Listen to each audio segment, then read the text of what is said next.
महाराष्ट्रात मवियाचं सरकार येईल अशी पवारांना होती आशा, परंतु मार्कडवाडीकरांनी त्यांच्या तोंडात घातल्या माशा, पवारांच्या राजकीय जीवनाचा केला तमाशा, म्हणून पवार वाजवत आहेत ईव्हीएमचा ताशा.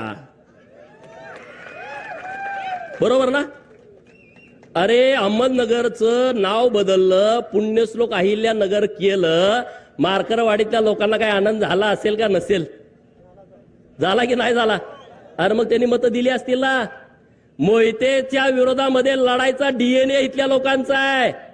सीताराम अण्णा वाघमोडेंच्या पासून एसबी अण्णांच्या पर्यंत आहे की नाही? आहे की नाही? मग ते काय लगेच बदलतेत वर? एवढे काय गुलाम झालो का आम्ही? आमच्यात पण काय रग आहे की नाही? रामभाऊच्या डोक्यात तोच विषय आहे, दुसरा विषयच नाही. रामभाऊ प्रचाराची सभा असल्यासारखा ठोकूनच काढतो मोहितेंना. अरे रामभाऊ सारखा पोरगा, माझ्यासारखा पोरगा, हे भाजपमुळे आमदार झालो आम्ही. आम्हाला केलं असतं का सांगा? आम्हाला आमदार केलं असतं? अरे आमची शिफारस करायला माणूस नाही. जी कोण जाईल ते उलटच सांगते, जी कोणी जाईल ते उलटच सांगते. मला सदाभाऊ मी, आम्ही दोघच आहे. सदाभाऊला म्हणतात गोपीचंदला कशाला नादाला लागतोय, मला म्हणत नाहीत, त्याला माहित आहे. अरे बाबांनो, रामभाऊने एक विषय मांडला की रणजित मोहितेंनी राजीनामा द्यायला पाहिजे. खरंच त्यांना जर लाज वाटत असेल ना,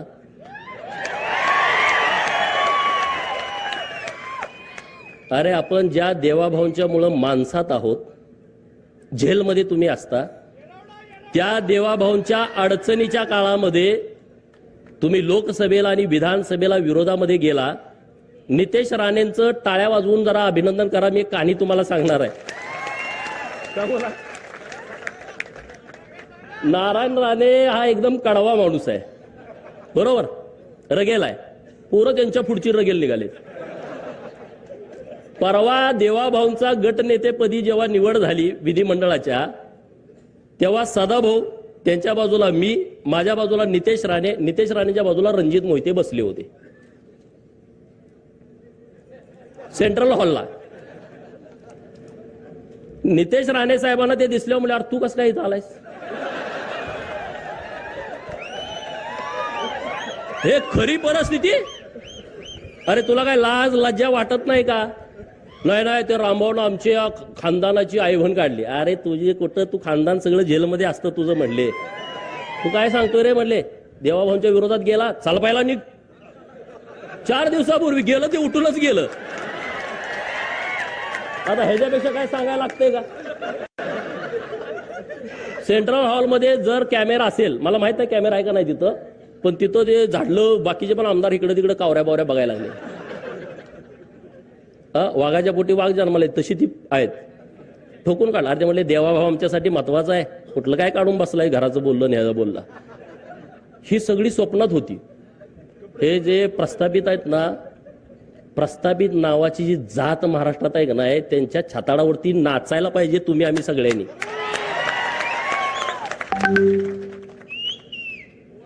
नाचायला पाहिजे का नाही पाहिजे?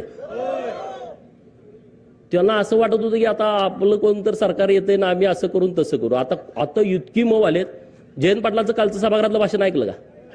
2019ला देवाभाऊंना पुन्हा येईन ह्याच्यावरती असा डिवचत होता का नाही? आणि काल स्वतःसारखा मऊ 4 वेळा पाया पडले सगळ्यात तिन्ही पुढाऱ्यांच्या. किती वेळा?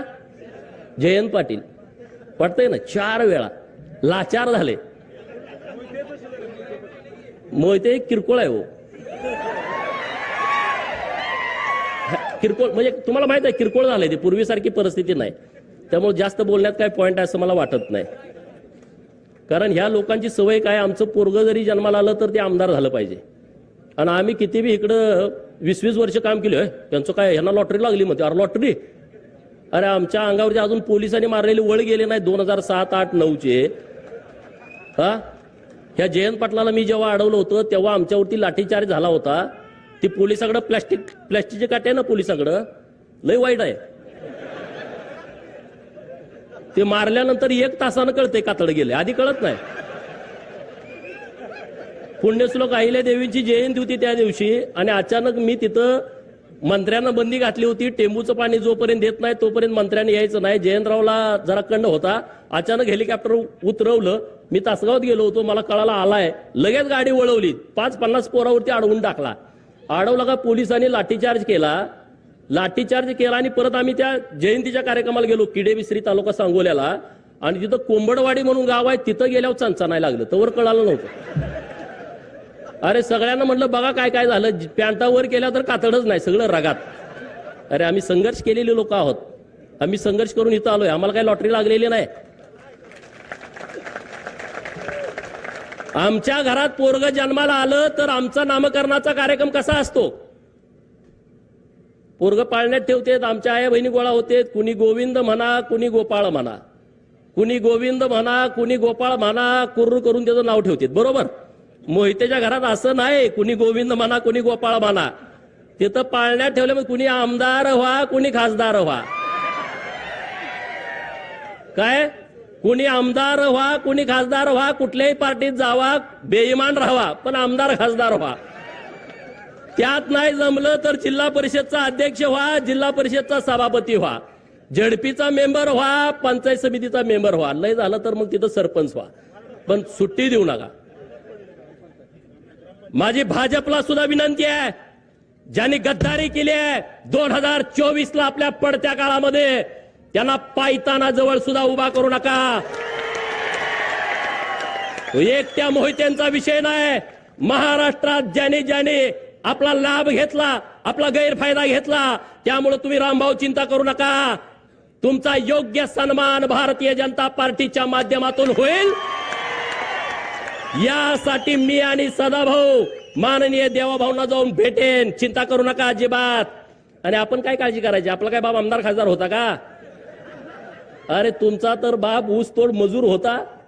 माझी आई मी तुमच्या समोर बोलत असताना शेतात राबतेय. सदाभाऊची आई शेतामध्ये राबतेय. आपलं नुकसान होणार आहे काय. आपला काय कारखाना आहे का, सुदगिरणी आहे का, बँक आहे का, आपल्यावर लोन आहे काय नाही. आपल्याकडे कापड आणि गाडी सोडून काही नाही. काय चिंता करायचं आहे. त्यामुळं कुठल्याही प्रस्थापिताच्या छताडाला धरायला आम्हाला कधीच काय भीती वाटत नाही. आणि आम्ही छताड धरतोय तुमच्यासाठी धरतो. आमचं वैयक्तिक काय नाही त्यांच्यासाठी. आमचं वैयक्तिक तिथं काय अडकलेलं नाही आहे. आणि म्हणून आज ईव्हीएमच्या बाबतीमध्ये जो खोटं खोटं खोटं, अरे लोकांना ती खरं वाटायला लागलं. आता मला कुलाळवाडी नावाचं गाव आहे, 11च मतं विरोधात पडलेत. मग तिथं काय ईव्हीएम घोटाळा झाला. अरे मला मानणारी, भाजपला मानणारी, देवाभाऊला मानणारी लोक आहेत त्या गावातली. नुसती 11 मतं विरोधात गेली 1100 पैकी. अशी कितीतरी गाव आहेत महाराष्ट्रामध्ये. वन साइड सगळं मतदान झालेलं आहे. अरे या महाराष्ट्रातल्या जनतेचा विचार करणारा माणूस जर मुख्यमंत्री होणार असेल तर लोक पवारांना मतं देतील का. लोक विरोधकांना मतं देतील का. अरे देणार नाहीत. या महाराष्ट्रातल्या गोरगरिबांचा, उपेक्षितांचा, अपमानित लोकांचा नेता देवाभाऊ आहे. या महाराष्ट्रातल्या प्रस्थापितांचा कर्दन काळ आहे. या महाराष्ट्रातल्या विस्थापितांची काळजी घेणारा नेता आहे. आणि हा नेता महाराष्ट्राच्या सत्तेमध्ये यावा म्हणून गावगाड्यातल्या लोकांनी मतदान केलाय. गावगाड्यातल्या लोकांनी मतदान केलाय. गावगाड्याची काळजी घेणारा नेता आहे. अरे त्यांना किती बदनाम करण्याचा तुम्ही प्रयत्न केला, किती आंदोलन केली, किती वेळा त्यांना डॅमेज करण्याचा प्रयत्न केला, किती त्यांना जातीवरनं हिनवलं. आणि तुम्ही पुरोगामी आहे का. अरे पुरोगामीच्या कंबाड्यात लाता लोकांनी घातलेल्या आहेत. यासलं थोतांड चालणार नाही या महाराष्ट्रामध्ये. अरे पुण्यश्लोक अहिल्या देवींचं नाव दिलं सोलापूरच्या विद्यापीठाला. पवारांच्या मागे होतो आपण 2004 ते 2018. का नाही नाव दिलं. का प्रश्न पडतो का नाही स्वतःच्या मनाला. पडतो की नाही पडत. सोलापूर मधला हा विषय. आघाडीचं सरकार होतं, नाव दिलं नाही. आमची लोक विसरतात का. नाहीत विसरत. आणि म्हणून मार्करवाडीतली गावातली लोक ताकदीनं महायुतीच्या सोबत उभा राहिली. नरेंद्र मोदी साहेबांच्या सोबत उभा राहिली. देवाभाऊंच्या, एकनाथ शिंदे साहेबांच्या सोबत उभा राहिली. आणि पुढे सुद्धा तुम्ही ताकदीनं उभं राहा.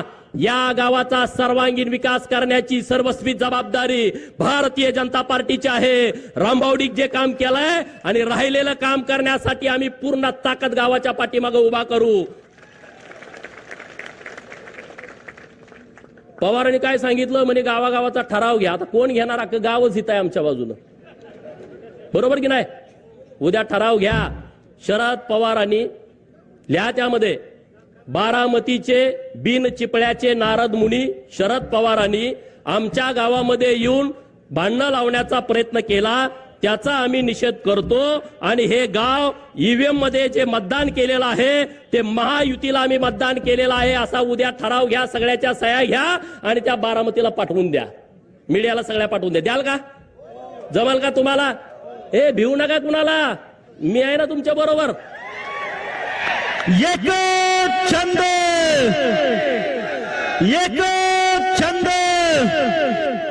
अरे मला किती वेळा म्हणते हाणतो, तोडतो, मारतो. काय तोडलंय का? हे प्रस्थापित नावाची जात सगळ्यात जास्त भित्री असते, सगळ्यात भित्री. ती वापर कुणाचा करते? प्रशासनाचा.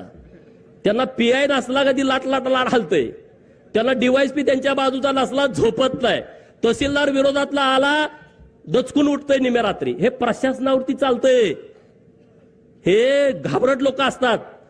सदाभाऊ मी काय उगाच पुढे आलोय काय? अरे आम्ही कुणाला पण अंगावर घ्यायची आमची तयार आहे, कुणाला पण सांगा. सभागृहामध्ये काय काय वेळा दादा आमदार म्हणले बघतो, अरे बघतो काय या ना म्हणलं मी एकटाच आहे, पळतेत माघारी, पळतेत, येत नसतेत. अरे तुम्ही त्या पद्धतीनं राहावा. मार्करवाडी आणि माळशिरस तालुक्यातल्या आणि महाराष्ट्रातल्या लोकांना माझी विनंती आहे, जो पवारांनी हे आंदोलन हातामध्ये घेतलाय ते आंदोलन आपल्याला मुळापासून खऱ्या रूपानं मोडीत काढायचं आहे. त्यामुळं गावागावामध्ये ठराव घ्या आणि सगळ्या मीडियामध्ये द्या. एवढंच या निमित्तानं बोलतो. मार्करवाडीतल्या सगळ्या लोकांना मनापासून धन्यवाद देतो आणि थांबतो. जय हिंद, जय महाराष्ट्र.